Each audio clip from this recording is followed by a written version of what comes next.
ناظرین اکرام، آپ نے قوم لوط کے بارے میں تو ضرور سن رکھا ہوگا، جو کہ اپنی بدترین بدکاریوں کی وجہ سے نشان عبرت بنی، لیکن اس حوالے سے بہت کم لوگ واقف ہوں گے کہ ان پر کس چیز کا عذاب نازل ہوا تھا اور یہ لوگ کیسے اس عذاب کی وجہ سے تڑپ تڑپ کر مر گئے تھے۔ آج کی اس ویڈیو میں قرآن و حدیث کی روشنی میں انہی سوالات کے جوابات دینے کی کوشش کریں گے اور مزید بتائیں گے کہ حضرت لوط علیہ السلام کی بیوی کیوں اس قہر کا شکار ہوئی۔ تو چلیے دوستو، چلتے ہیں ہماری آج کی اس ویڈیو کی جانب۔ ناظرین اکرام، اس بات میں کوئی دو رائے نہیں کہ جب کوئی قوم اللہ کی دی ہوئی نعمتوں کا شکر ادا کرنے کے بجائے غرور و تکبر اور عادات بد میں مبتلا ہو جائے تو ایسے لوگوں کے دل و دماغ پر شیطان قابض ہو جاتا ہے اور پھر یہ ابلیس کے نقش قدم پر چلنے لگتے ہیں۔ ایک دن اس بستی کے لوگ باہر سے آنے والوں کو روکنے کے طریقہ کار پر غور و خوض کر رہے تھے کہ ابلیس ایک بزرگ کی شکل میں ان کی محفل میں آیا اور کہا کہ اگر تم ان سے پیچھا چھڑانا چاہتے ہو تو میرے کہنے پر عمل کرو۔ اجنبی بزرگ کی یہ بات سب نے نہایت توجہ سے سنی اور طریقہ کار بتانے پر اصرار کیا، لیکن ابلیس نے کہا کہ کل بتاؤں گا۔ لہٰذا دوسرے دن وہ ایک خوبصورت نوعمر لڑکے کے بھیس میں آیا اور انہیں اپنی عورتوں کے بجائے مردوں کے ساتھ فعل بد کرنا سکھایا۔ اس طرح ابلیس کے کہنے پر اس بدکاری کے موجد یہی ملعون لوگ تھے۔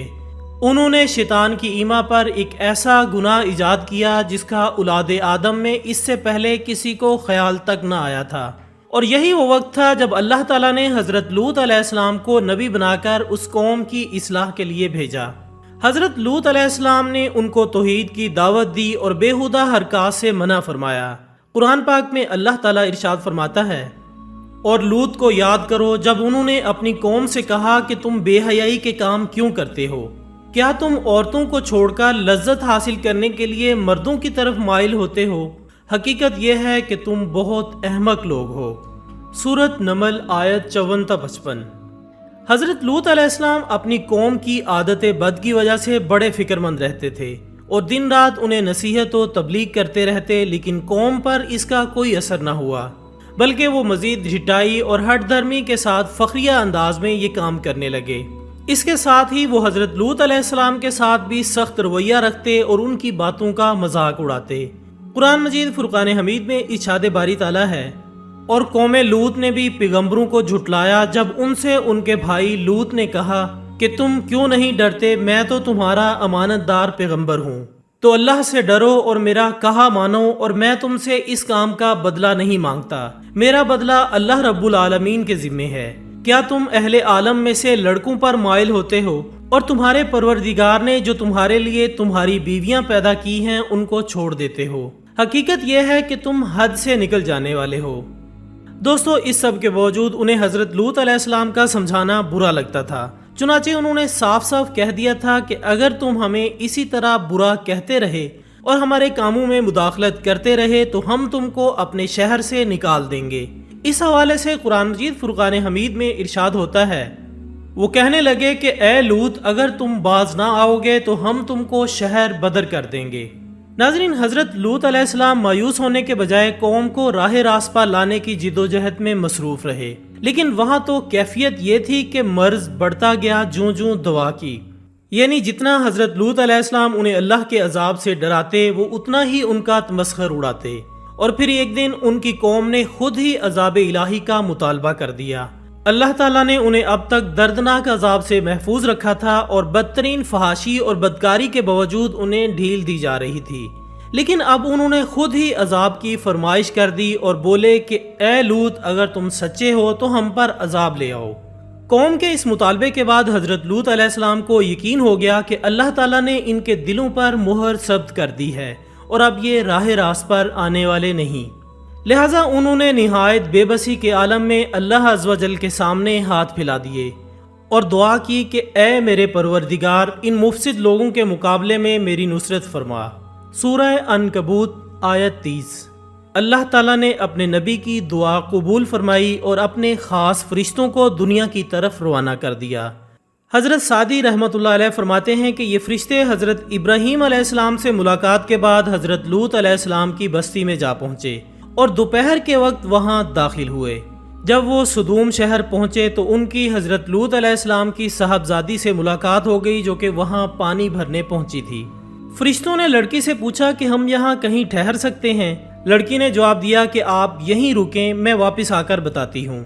لہٰذا وہ اپنے والد حضرت لوط علیہ السلام کے پاس تشریف لائیں اور صورتحال سے آگاہ کیا کہ اے ابا جان، شہر کے باہر چند اجنبی نوعمر لڑکے ہیں، کہیں ایسا نہ ہو کہ قوم ان کو پکڑ لے۔ قوم نے حضرت لوط علیہ السلام کے مہمانوں کو اپنے ہاں ٹھہرانے سے منع کیا، لیکن اس کے باوجود وہ چھپ چھپا کر انہیں اپنے گھر لے آئے۔ لیکن آپ کی قوم باز نہیں آئی اور آپ کے گھر کا گھیراؤ کرتے ہوئے ان لڑکوں کو اپنے حوالے کرنے کا مطالبہ کر دیا، جس کے جواب میں حضرت لوط علیہ السلام نے کہا کہ اے قوم، یہ جو میری قوم کی لڑکیاں ہیں یہ تمہارے لیے جائز ہیں، لہٰذا اللہ سے ڈرو اور مجھے میرے مہمانوں کے بارے میں رسوا نہ کرو۔ کیا تم میں سے کوئی بھی شائستہ آدمی نہیں؟ دوستو، اس سب کے باوجود آپ کی قوم اپنی بے شرمی پر تلی رہی اور یہاں تک کہ آپ کے گھر کی دیواریں پھلانگنے لگے۔ فرشتے یہ سب منظر دیکھ رہے تھے۔ جب انہوں نے حضرت لوط علیہ السلام کی بے بسی اور پریشانی کا یہ عالم دیکھا تو حقیقت سے پردہ اٹھاتے ہوئے کہا کہ اے لوط، ہم تمہارے رب کے بھیجے ہوئے فرشتے ہیں، یہ لوگ ہرگز تم تک نہیں پہنچ سکیں گے۔ کچھ رات باقی رہے تو اپنے گھر والوں کو لے کر چل دو اور تم میں سے کوئی بھی شخص پیچھے مڑ کر نہ دیکھے، مگر تمہاری بیوی جو کہ آفت ان پر پڑنے والی ہے وہی اس پر بھی، یعنی آپ کی بیوی پر بھی پڑے گی۔ ابھی صبح کا آغاز ہی ہوا تھا کہ اللہ تعالیٰ کے حکم سے حضرت جبرائیل علیہ السلام نے بستی کو اپنے پروں سے اکھیڑا اور پھر اپنے بازوں پر رکھ کر آسمان پر چڑھ گئے، اور پھر آپ نے اس بستی کو زمین پر دے مارا، جس کے بعد ان پر بڑے بڑے پتھروں کی بارش ہوئی۔ ہر پتھر پر مرنے والے کا نام لکھا ہوا تھا، اور جب یہ پتھر ان کو لگتے تو سر پاش پاش ہو جاتے۔ صبح سویرے شروع ہونے والا یہ عذاب اشراق تک پوری بستی کو نیست و نابود کر چکا تھا۔ اگر کوئی شخص بستی سے باہر تھا تو اسے وہ پتھر اسی جگہ جا کر لگا جہاں وہ تھا۔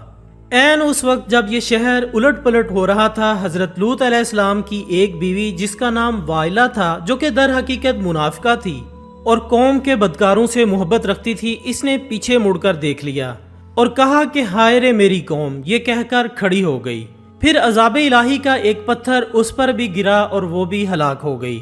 اللہ تعالیٰ نے اس کی منظر کشی کرتے ہوئے قرآن مجید فرقان حمید میں ارشاد فرمایا ہے، پھر جب ہمارا حکم پہنچا تو ہم نے وہ بستیاں الٹ دیں اور اس زمین پر کھنگر کے پتھر برسانا شروع کیے جو کہ لگاتار گر رہے تھے، جن پر تمہارے رب کی طرف سے خاص نشانیاں بھی تھیں اور وہ ظالموں سے کچھ دور نہیں۔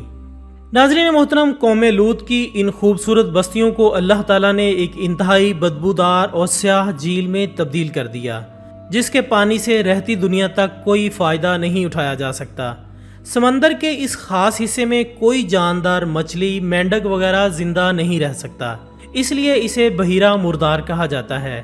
اس جگہ کا پانی حد سے زیادہ نمکین ہے اور اس کے ارد گرد کی زمین، جو کہ کبھی دنیا کی سب سے زیادہ سرسبز و شاداب زمین تھی، بنجر اور صحرائی زمین میں تبدیل ہو چکی ہے، اور اب یہ دنیا کا ایک ایسا مقام ہے کہ جہاں زندگی پنپ نہیں سکتی۔ دنیا کی 5 حسین ترین بستیوں میں آباد قوم لوط کو اللہ تعالیٰ نے سن 2200 قبل مسیح میں نیست و نابود فرما کر رہتی دنیا تک کے لیے عبرت کا نشان اور عقل و شعور رکھنے والوں کے لیے نصیحت بنا دیا۔ کچھ سال پہلے بحیرہ مردار کے ساحل پر قوم لوط کی بستیوں کے بعض تباہ شدہ آثار ظاہر ہوئے تھے، جبکہ اللہ تعالیٰ نے قرآن مجید فرقان حمید میں 1400 سال قبل یہ ارشاد فرمایا، ہم نے اس بستی کو صریح عبرت کا نشان بنا دیا ان لوگوں کے لیے جو عقل رکھتے ہیں۔ سورہ عنکبوت آیت 35۔ تو دوستو، یہ تھی ہماری آج کی ویڈیو۔ ہم امید کرتے ہیں کہ آپ کو یہ معلوماتی ویڈیو ضرور پسند آئی ہوگی۔ انشاءاللہ بہت جلد دوبارہ ملاقات ہوگی ایک اور اچھی سی ویڈیو کے ساتھ۔ تب تک اپنا دوستوں، رشتہ داروں اور گردنواح کے تمام لوگوں کا بہت خیال رکھیے گا۔ اللہ حافظ۔